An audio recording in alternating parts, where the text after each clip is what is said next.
G'day YouTube, JB from Oz here.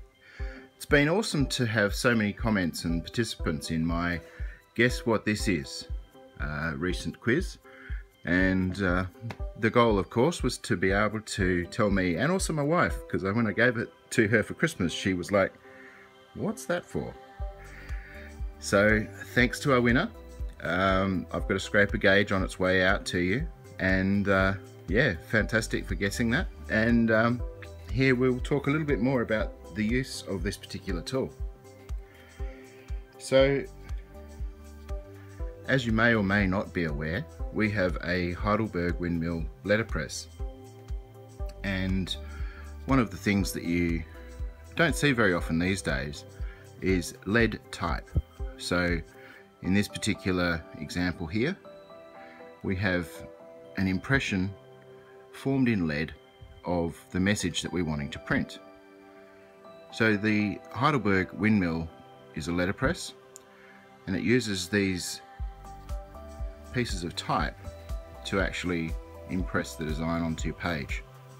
In order to do that, the type is inked, then the paper is pressed onto the type and then released, and the next piece of paper is brought along.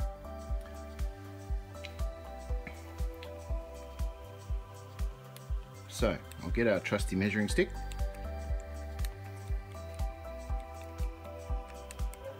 Just set it to 0. And as we now know, what we are expecting is what we call tight high.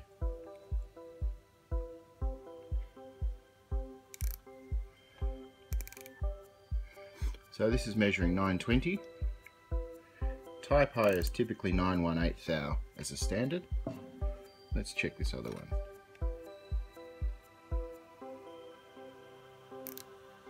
Okay, so that's 920 as well. So there's a couple of thou give or take, and the idea being is that when you've set this up into the printer, you want to ensure that you've got enough pressure on the inking rollers to transfer the ink to the type, but not so much that you get an overloading of the print around the edges of the letter, which would result in smudgy lettering, essentially like overstamping on a rubber stamp. So the first function of this tool is used in this orientation between the inking roller and the back plate that the type sits on, so that the inking roller and the height of the type is set. Now you can set the ink height without the chase in, which is the frame that holds the lead type. You can set your inking height using this tool by running it down behind the rollers on the Heidelberg. We'll go and have a look at that now. So here's Harry. Harry is my wife's Heidelberg windmill press, and this plate that you see there is the plate that those letter type letters will sit on.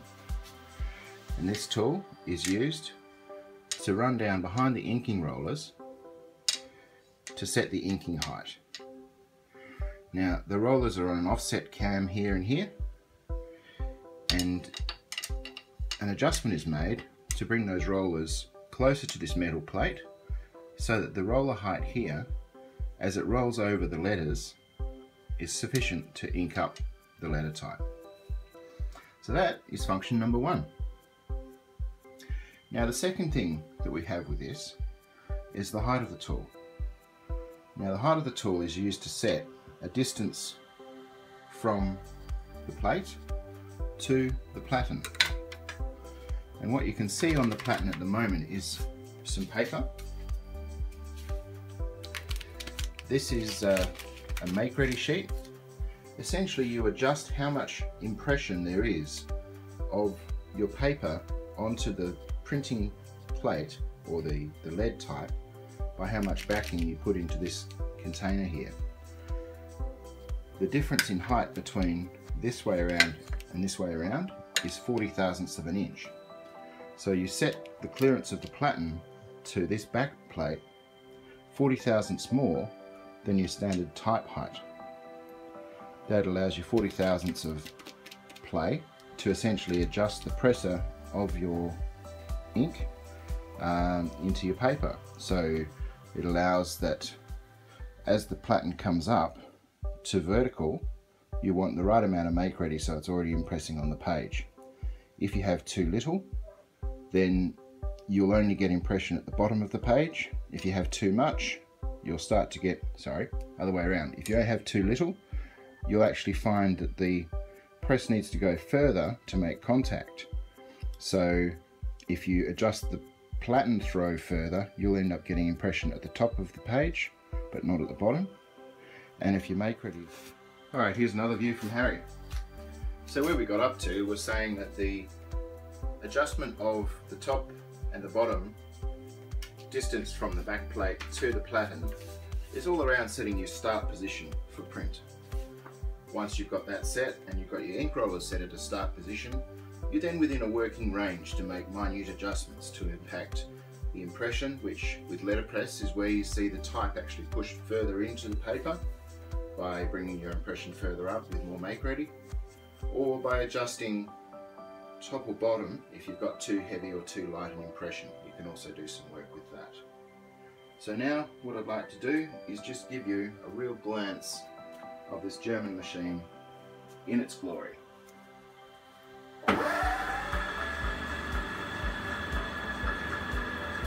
So essentially the press takes paper from the left hand side up through, printing it, and then back onto the right hand side.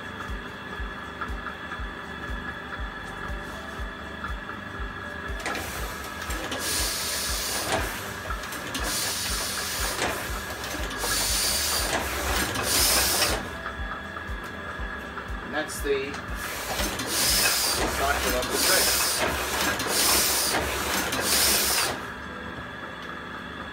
The press is set with a lockout. Once it's finished moving the paper that it has, it'll then stop the print. We have a counter down the bottom which counts how many impressions. There's a whole pile of adjustments that I've got no idea how to use yet, but that's all part of the fun.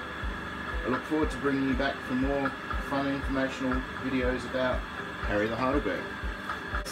That is what this tool is for. It's a setting tool for a Heidelberg press. Print, roller height, platen gap. Thanks for watching and playing.